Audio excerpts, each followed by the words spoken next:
you ever felt like your videos have hit their ceiling? Like no matter what you do, you can't improve? What if I told you, you might be holding yourself back more than you realize? If you think your videos can't get better, you're probably right, but there's a way to change that. In today's video, I'll talk about why that is and some ways you can get around this really common hurdle. So something that a lot of people don't know, and it actually took me a long time to personally realize it, is that both intelligence and abilities can be developed over time and can be improved through effort and learning. This is actually in stark contrast to what I was raised to believe. I was raised to believe that you're basically born intelligent or skilled or not. So if someone is really smart, they were born that way. They just know things. They just have that ability. Or if somebody's really creative or talented in a discipline, they're just naturally good at that. They're a creative person. There's this idea that we have these fixed qualities about us that we either have or don't, and that they're there by an accident of luck, genetics, what have you. And this idea is something called fixed mindset. This is completely different to another understanding of intelligence and other abilities that is something called growth mindset. With growth mindset, you start at a certain place. That is true with whatever you're doing, whether that's something like intelligence or something like doing a YouTube channel or being creative. You start at a certain place, and with time and effort and learning things, you can grow into a more capable, more able version of yourself. There's been a lot of research on fixed and growth mindsets, primarily conducted by Dr. Carol Dweck, a wonderful research psychologist. And there are some key differences between these two different mindsets. So someone with a fixed mindset, an idea that ability is fixed, will do the following. Instead of seeking out challenges, they will avoid them because they're worried that the challenges will reveal their limitations, will reveal their lack of ability. Additionally, someone with a fixed mindset, instead of welcoming criticism and feedback, they will feel threatened by it. Again, they have this belief that ability is limited and it can't be developed, and they're worried about exposing themselves to any sort of evidence that they might not be good at this. So instead of welcoming the criticism and feedback, they will shut down. They won't want it. Additionally, if they try something and they're not instantly good at it, they will quit it immediately. And let me tell you, I used to have a very fixed mindset, and I would do that as well. I did have a few things that I was really naturally good at. I was gifted at writing and music. Were the two things I was really gifted at when I was young. But when I would try anything else, if it didn't come to me right away, I would say, well, I guess I'm terrible at this, I suck, and I would quit. Very fixed mindset. A person with fixed mindset will also attribute their success more to natural talent than to their effort.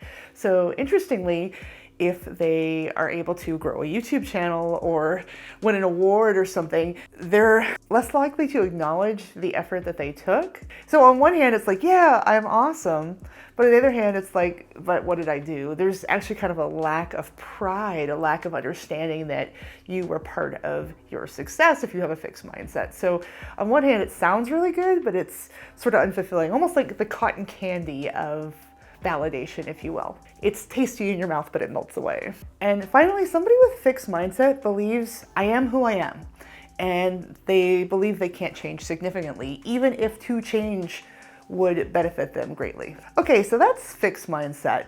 Let's talk about growth mindset in those same categories. So instead of shying away from challenges, someone with a growth mindset is really excited. They go and they embrace challenges. They recognize them as an opportunity to grow and develop their talents further, and also the learning opportunity. Additionally, instead of shying away from feedback, someone with a growth mindset views feedback as constructive and helpful and will often seek it out. Furthermore, someone with a growth mindset will persist through setbacks. Instead of quitting when it gets hard, they will persist and remain resilient and see those setbacks as learning opportunities. Further, people with growth mindset deeply believe that effort and practice can lead to improvement. And finally, someone with growth mindset, everywhere they look, they see the potential for continuing development. So what would this look like in terms of YouTube? Well, I'll give you kind of an example. Someone with a fixed mindset might say, Oh, I'm not good at scripting. I'm not good at video editing. I'll never be as good as the big YouTubers with millions of followers. Whereas somebody with growth mindset might say something like this. Okay, so I'm not good at scripting yet. I'm not good at video editing yet, but I can get better with practice and feedback. Do you hear the difference here? It's not a one-time thing either. You can clearly see how these different mindsets, these differing mindsets, how they could shape your progress and your growth as you get used to YouTube. That's just a quick example. I wanted to go into a little bit more depth now about something I call the creator's mindset trap. Here's some common ways, other than what I've just discussed, about how creators fall into a fixed mindset trap and how that can affect their YouTubing. One big way is by comparing yourselves to other creators. I know, see, here's the thing. Human beings are really good at comparing ourselves to other people. We are social creatures. We are wired for comparisons. And I actually argue on some level, it's impossible to avoid comparing yourself to other people a little bit. I think it's okay sometimes to say, well, I don't have as many followers. I have this different technique that I use. My channel has this different tone. I think it's okay to compare. I think what is really tricky and what can lead to ruin for a lot of creators, a lot of YouTubers, is when you assign too much value to these differences, to these comparisons. When you go from saying, okay, well, they have more followers than I do, or, well, my tone is more laid back than this other channel, and you say something like, my tone is more laid back than this other channel, and that means that they're better than me. I think that's where you get into this sticky, unhelpful place. I think it's okay to notice differences and to catalog them and to be aware of them, but I think ranking everything in a hierarchy, especially in a fixed way, right, is not helpful. Especially when you're comparing yourself to a large channel that's been around for a while. I mean, a lot of these channels did not spring fully formed out with 1 million followers. There was a point when they were a little channel and they were learning and they were doing their best and they grew over time. That's actually a lot more common than the viral picture of success that people have in their brains as to how you become known online, how you can build a career. I'm here to tell you, after 7 years of doing full-time creative work online for a living in a variety of media, that is not how it worked for me. That is not how it works for the vast majority of my peers who also make a good living doing this, who also incidentally fly below the viral radar. And frankly, I sort of prefer it that way. I love having an audience. I love that engagement, but at a certain point, wouldn't it be scary to just spring out of nowhere? I would hate that. I like that I've honed my craft and been able to develop my voice and do my work in public creatively over time and not have it all happen at once. But yeah, comparing yourself to other people is a really big thing, especially when you're fixed, when you're like, I have this much value and this person has this much value and it's fixed and there's no getting around it and there's a hierarchy and, you know, it's not helpful. It's not helpful. That's not how you learn. That's not how you grow. And frankly, it's not really how people operate. To be fair, we all start at a certain place, but with practice and learning and effort, people can get better at things. It's just reality. You don't start out being as good as you're ever gonna get. You can practice and get better, I promise. Okay, so that's the first piece of the creator's mindset trap. The second piece is believing that your niche is too saturated. I see this all the time and people do not talk about this nearly enough.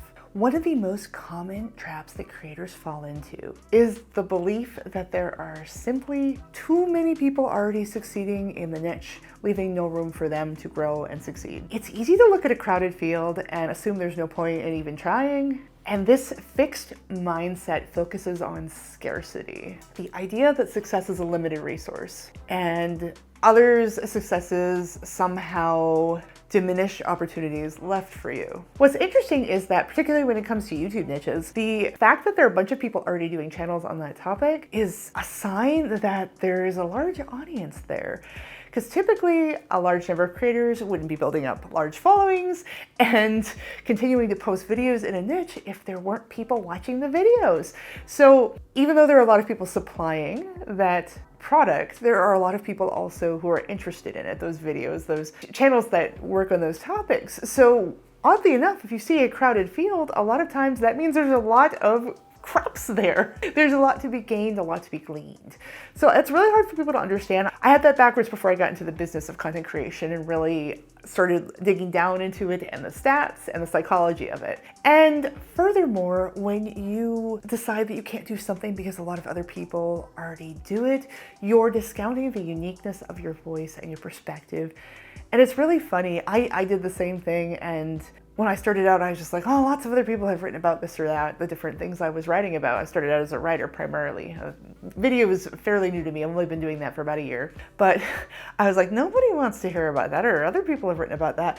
And I consistently got feedback right out of the gate that I had this fresh voice, this really interesting take. And now, all these years later, I can tell you why people like my work. I can tell you what I bring and what's relatively unique about me as a creator. But I had no idea. I really didn't expect it to be well received. I actually sort of worried that people were going to be mad at me for spamming, essentially, for posting a lot in public. So I can tell you from experience, it's very easy to fall into this trap. And I think the final way that people fall into this mindset trap as creators is thinking that their current skills is their maximum limit. We all start out someplace, and that's fine. And it's very easy to think that's where you're going to end up, but it's certainly not the case. And I can tell you, when I started doing video about a year ago, I hated video editing. I've talked about this a million times. I would feel physically like nauseated, sick to my stomach. Every time I would sit down to video edit, I was crying sometimes from the stress. I did not enjoy it one bit. And it was kind of a grind when I started my first channel, which is a channel about RVing. I started with my husband, Justin, because we had been living in an RV and traveling the country, and I was documenting our journeys. And it took me about 6 months of video editing before I started to be kind of okay with it. And then maybe just a few weeks later, I started to like video editing, which was the weirdest turnaround for me. I mean, it's still time consuming. It's still something I have to make time for, but I'm a far cry from where I was. It turned around really quickly, and I never thought it was going to. Video production techniques are different than a lot of other creator techniques. It's kind of its own field, and it takes practice and repetition to get there. And I think that YouTube is a wonderful vehicle because you can put up videos, you can try things. And you know what? If nobody watches you in the beginning, no problem. You get to get the practice and you get to enjoy your obscurity because you can be goofy or whatever while you're building. But then over time, you build up an audience. And about the time that you know what you're doing and are having fun, and you post something kind of interesting, you can start developing an audience. I think it's a really good mix, you know, where you can practice in public and build an audience and build those skills, you know, as opposed to practicing without anybody seeing it. I mean, that's less scary, but also it takes so long sometimes to build up a public creative channel in this noisy world where everybody has competing demands on their attention that I think that it's good to start and just get stuff out there and practice in public. So don't fall into the trap of thinking of the idea that you're always going to be beginner at everything or you're always going to be uncomfortable, because I promise you, you won't. You will adapt, you will learn, you will get better at this if you just keep going. Okay, so I've really covered a fixed versus growth mindset, how it affects creators and all that good stuff. Let's talk about some actionable steps you can take to cultivate a growth mindset and kind of avoid that trap. Okay, so the first thing is really key, and that is just self-awareness.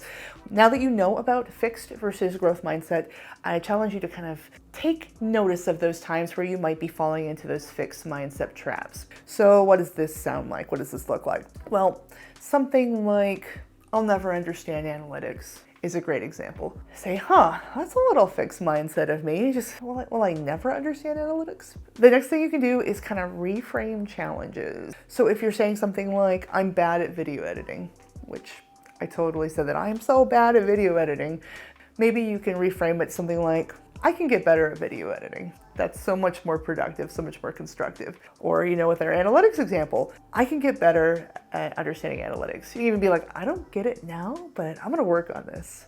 That's something that I would say, like, I'm gonna work on this. In moments of despair, I've said, you know, this is the worst I'm ever gonna be at this. And then I'd laugh. That was helpful for me. Something else you can do is seeking feedback. Asking for input from other people, even when it's uncomfortable. So in the context of YouTube, that's asking folks to comment, asking a question, and, you know, being open to that. So if they say something negative, something you don't like or whatever, just being prepared for that and being okay for that, that is a sign of growth mindset versus fixed mindset. And this can also come in the form of family and friends. A lot of times I use trusted confidants. I'm a mentor to a bunch of other creators, some other colleagues I have. I also have some people in my life that are my trusted confidants that I run things by. I continually do that. They have good judgment, they're familiar with my work, and they're also not afraid to tell me when I'm on the wrong track. So that combo works really well for me, and that's helped me stay healthy and not in a fixed mindset, being open to feedback. I think it's good to qualify feedback. Not everybody's gonna give you valuable feedback, but I think being open to feedback is key. Something else that's good to do is to celebrate your progress. So instead of thinking, oh, I'm bad at this, I'll never be good at this, recognize even small incremental gains, like something, for example, a couple percentage points in your average retention, or a few seconds in your average retention, or even a 0.1% bump to your CTR, or perhaps like subscriber milestones. When you reach these little signs of progress, celebrate them. Reinforce this idea that you can grow and that you are growing, instead of focusing on where you are and how far it is from where you'd like to be. And finally, when failure happens, learn from it. Treat your mistakes as though they're very important data that will help you learn and grow and develop your talents further, and don't treat them as personal flaws. And remember, your videos don't get better just because you want them to. They get better because you get better. And that only happens if you believe you can. And I'm here to tell you, you can. So go out there, have fun, and keep up the good work. Anyway, it was great talking to you as always. Thanks for watching, and I'll see you in the next video.